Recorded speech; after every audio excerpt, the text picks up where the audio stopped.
स्वामी महाराज म्हणतात, बाळा, तू ज्या गोष्टीसाठी खूप दिवसांपासून प्रयत्न करतोयस ना, ती अजूनही होत नाही. म्हणून तू आता मनातून थकला असशील. पण हार मानण्याआधी हा संदेश पूर्ण ऐक. कारण कदाचित तुझं काम थांबलेलं नाही, फक्त योग्य वेळेची वाट पाहत आहे. कधीकधी आपण एखाद्या गोष्टीसाठी खूप मनापासून प्रयत्न करतो. दिवस रात्र विचार करतो, प्रार्थना करतो, स्वतःला समजावतो, पुन्हा प्रयत्न करतो, पण तरीही काहीच घडत नाही. आणि मग हळूहळू मन म्हणायला लागतं, बस झालं, आता माझ्याकडून नाही होणार.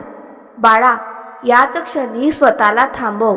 कारण अनेकदा माणूस यशाच्या अगदी जवळ आलेला असतो, पण त्याला ते दिसत नसल्यामुळे तो शेवटच्या क्षणी प्रयत्न सोडून देतो. तुला माहीत आहे का, अंधारात उभं असताना आपल्याला सूर्य उगवणार आहे हे दिसत नाही, पण म्हणून सूर्य उगवणार नाही का? नाही ना, तो त्याच वेळेवर उगवतो. तसंच तुझ्या आयुष्यातही आहे. आज तुझ्या मनात अनेक प्रश्न असतील. माझी इच्छा कधी पूर्ण होईल? माझी परिस्थिती कधी बदलेल? माझ्या आयुष्यात चांगले दिवस कधी येतील? मी एवढं करूनही मला यश का मिळत नाही? पण बाळा, प्रत्येक प्रश्नाचं उत्तर लगेच मिळेलच असं नाही.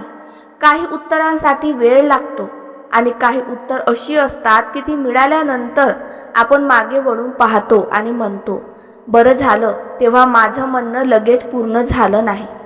कारण आपल्याला त्या क्षणी जे हवं असतं तेच आपल्या आयुष्यासाठी योग्य असेल असं नाही. आपण एका दारावर जोराजोराने ठोठावत राहतो, पण ते दार उघडत नाही. आपण दुःखी होतो, रडतो, निराश होतो, पण कदाचित आपल्यासाठी दुसरं दार उघडण्याची वेळ आलेली असते. फक्त आपण पहिल्या दाराकडे पाहत असतो. म्हणून आज जर एखादी गोष्ट तुझ्या मनासारखी होत नसेल तर स्वतःला अपयशी समजू नकोस. कदाचित दिशा बदलायची असेल, कदाचित प्रयत्न करण्याची पद्धत बदलायची असेल, कदाचित थोडं थांबायचं असेल, पण हार मानायची नाही. आणखी एक गोष्ट लक्षात ठेव, तुझ्या आयुष्यात जे लोक तुला कमी समजतात ना, त्यांच्यापुढे स्वतःला सिद्ध करण्यासाठी आयुष्य घालवू नकोस. तू कोण आहेस हे सिद्ध करण्यासाठी प्रत्येकाला उत्तर देण्याची गरज नसते. तुझं काम बोलू दे, तुझा संयम बोलू दे, तुझी मेहनत बोलू दे, आणि एक दिवस तुझं यश त्या सगळे प्रश्नांची उत्तर देईल. आज तुझ्यावर हसणारे लोक उद्या तुझ्याकडून शिकतील, पण त्यासाठी आज तुला स्वतःवर विश्वास ठेवावा लागेल. म्हणून बाळा, तुझ्या आयुष्यात कितीही अडचणी असल्या तरी स्वतःशी एक वचन कर, मी थकू शकतो पण थांबणार नाही. मी रडू शकतो पण हार मानणार नाही. मला उशीर होऊ शकतो पण माझी वेळ येईल यावरचा विश्वास सोडणार नाही. कारण आयुष्याची सर्वात सुंदर गोष्ट ही आहे, कधी कोणता दिवस तुमचं संपूर्ण आयुष्य बदलून टाकेल हे कोणालाच माहीत नसतं.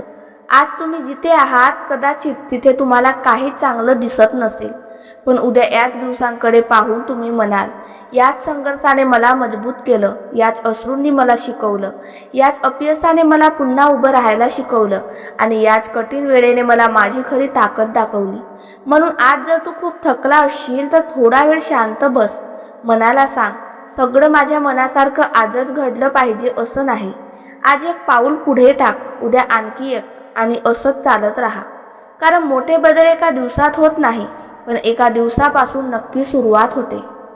आणि शेवटी फक्त एवढंच लक्षात ठेव, तुझी प्रार्थना उशिरा पूर्ण झाली तरी ती व्यर्थ गेलेली नसते. तुझ्या प्रयत्नांना उशीर झाला तरी ते वाया गेलेले नसतात. आणि तुझ्या आयुष्यात चांगले दिवस उशिरा आले तरी ते तुझ्यासाठी कमी सुंदर नसतात. म्हणून आज हार मानू नकोस, कारण कदाचित तुझ्या चमत्काराची वाट पाहतोयस त्याच्या अगदी आधीचा दिवस आज असेल. फक्त विश्वास ठेव, प्रयत्न करत राहा, आणि स्वतःची साथ कधीही सोडू नकोस.